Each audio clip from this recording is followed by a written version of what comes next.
Morning mga kasari! Kape tayo.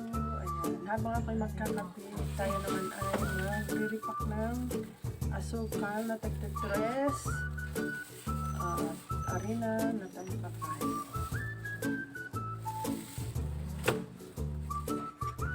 Nagkakape nga ako dyan mga kasari habang ako'y nagre-repack. At nakabili ako kanina ng binangkal. 5 pesos. Paborito ko kasi yung binangkal na yan. 4 na piraso ang binili ko. 2 sa akin, 2 din sa aking anak. Ang gamit ko palang plastic mga kasari ay White Horse na 1x10. Pang repack ng asukal. Ang bintahan pala ng aming asukal dito mga kasari ay tagtitris na dating tagdodos. So, ang kilo po ng asukal dito sa may wholesaler ko ay 74 ang isang kilo. Tapos, ang harina naman na nabili ko ay 45 ang isang kilo. Yan po yung aking tinakal na tagtitres na asukal.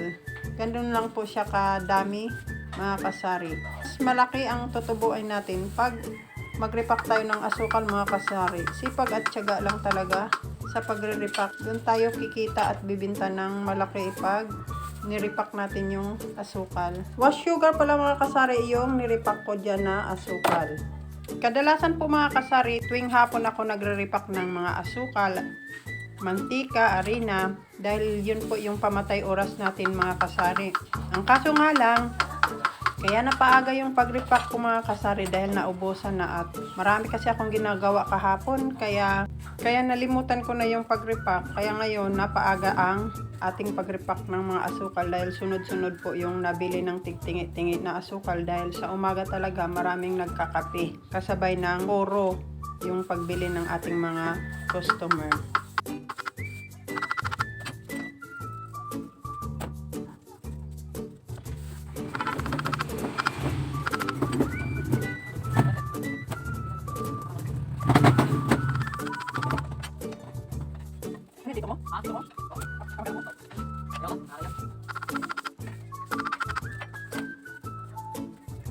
Sa wakas mga kasari, natapos natin pag-repack yung tingi-tinging asukal.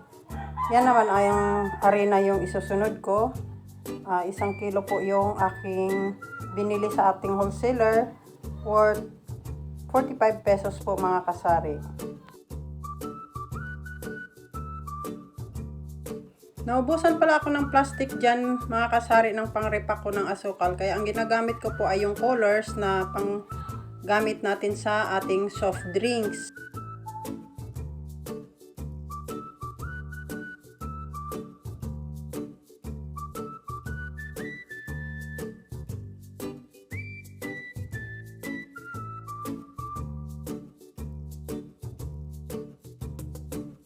Yan po yung 5 pesos kong harina mga kasari. Tansya-tansya lang yung pag-repack ko ng harina mga kasari. Kaya naman ay hindi tayo tumubo ng malaki. At tumubo lang tayo dyan ng 10 piso. Pero okay lang. Mahalaga meron tayong nai-repack at naibigay sa ating mga customer. Dahil yung harina po ay mabinta po sa akin. Tindahan mga kasari. Kaya nakatubo lang ako dyan ng 10 piso sa aking pagre-repack ng harina. Dahil 1 kilo lang naman yung aking nabili din na harina at medyo napadami nga yung ating paglalagay sa ating repack, kaya ganun na lamang yung ating naitubo sa ating harina.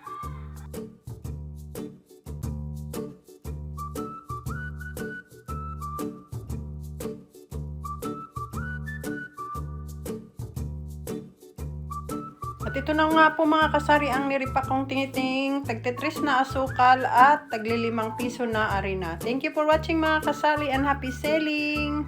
More binta mga kasari! God bless us all! Bye!